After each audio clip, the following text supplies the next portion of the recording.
Qualified pilots are in high demand around the globe. This is because airline operators are offering attractive packages to them.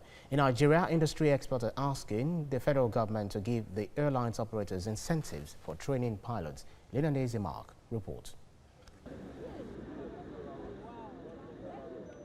Air passengers preparing to board a flight. They trust the pilot in command to take them to their destination. The pilot, in turn, trusts the air traffic controllers for guidance. Identified 2 miles southwest of the field under an airport. Despite the shortage of pilots globally, Nigeria's case is acute. More than 1,000 unskilled pilots are unemployed, yet the country has been hit by shortage of skilled pilots. Practitioners attribute the deficit to shrinking size of aircraft in Nigeria, brain drain of Nigerian skilled manpower, resulting in the employment of foreign pilots to take over the cockpits of aircraft in Nigeria. But this former pilot and chief executive officer, Nigerian Airspace Management Agency, now an airline operator, traces the shortage to lack of a national carrier to take up that responsibility. The lack of a sustainable airline that will have foresight to make sure that all the needs, its manpower needs, are being catered by training his workforce to ensure that as the workforce is retiring, he will have another fit so that there is a good succession plan. We have scarcity of manpower or lack of manpower both in the parastatals, service providers, regulator, accident investigator, and also in the airline.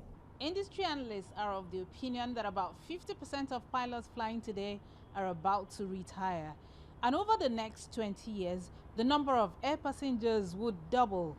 Compounding the issue is that airline operators seek to employ those with higher levels of experience.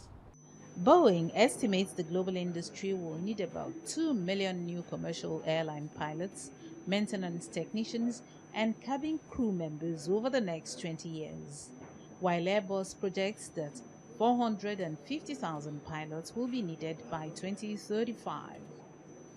Employee deficit is also felt in air traffic management as there is shortage of air traffic controllers in Nigeria. Apart from the training fund that is nationwide, but we should have some kind of incentive given to the airlines. If you train 5 pilots, you're going to get this. If you train 10 engineers, you're going to get this. If you train 15 cabin crews, and so on and so forth. Staff strength of air traffic controllers in Nigeria is low compared to the United States of America, where controllers guide about 70,000 flights a day, while ensuring that 736 million passengers a year arrive their destinations safely. In Nigeria, controllers complain of shortage of hands, but Accident Investigation Bureau seems to have a good grasp of succession plan in that agency. 1 year we've sent 30 of our investigators to Cranfield University to train on multimodal accident investigation. We have a relationship with the US NTSB where some of our investigators goes there for an OJT.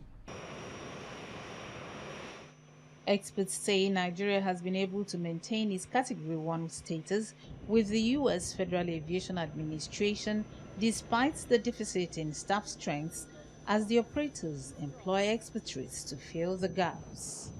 Lilian Ezemark, TVC News, Lagos.